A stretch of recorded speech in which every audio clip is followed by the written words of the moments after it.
regarding Tom's question, part of which was about in an acute, what kind of potency do you use versus the chronic? Stephanie and I were just talking.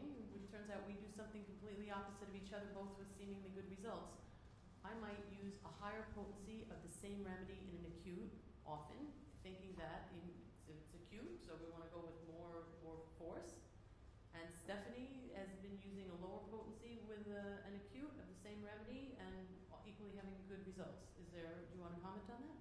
Well, it depends on when you're talking of acute. But let's say if we think of febrile disease, the higher the potency in a febrile disease, or the higher the posology, the more often you repeat, it will be dose related. It will be potency related.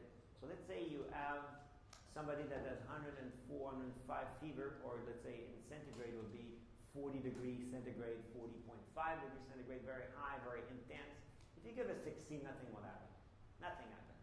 Have the right remedy, nothing happens.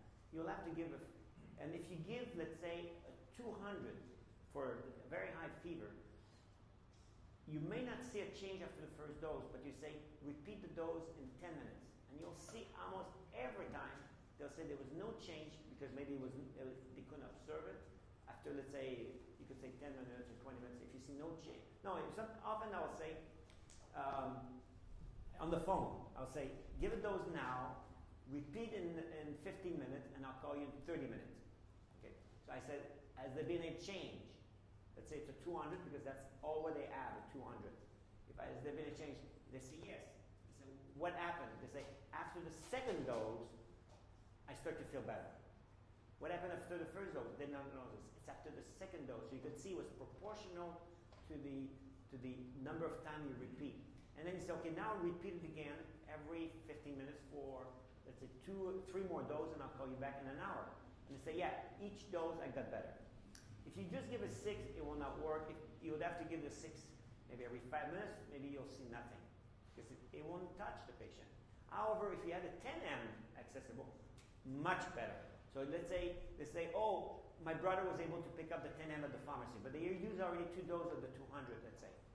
Okay, try the 10M now. Oh, much, much better. So you can see it's posology related, either the potency of the number of repetitions. You will have result with a 30 in an acute, but if you want to talk about speed speed of recovery, you can go. You want to increase the posology in terms of the potency and the repetition. However, this works if the degree of similarity is high. If the degree of similarity is not high, you better go. No, don't go too high because they won't work. But the higher the degree of similarity, the higher you can go in the acute. Pardon? So it may not be the chronic remedy in the febrile.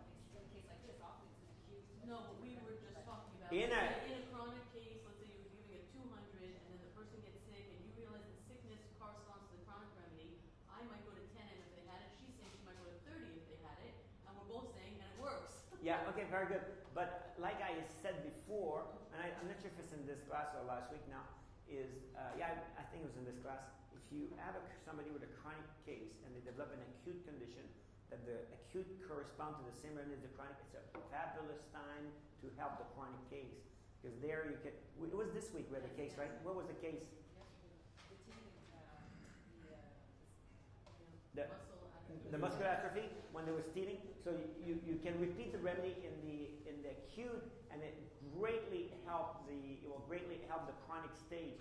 So I think it's a good time to increase your posology because there's no aggravation in the acute. I think it's a great opportunity there to go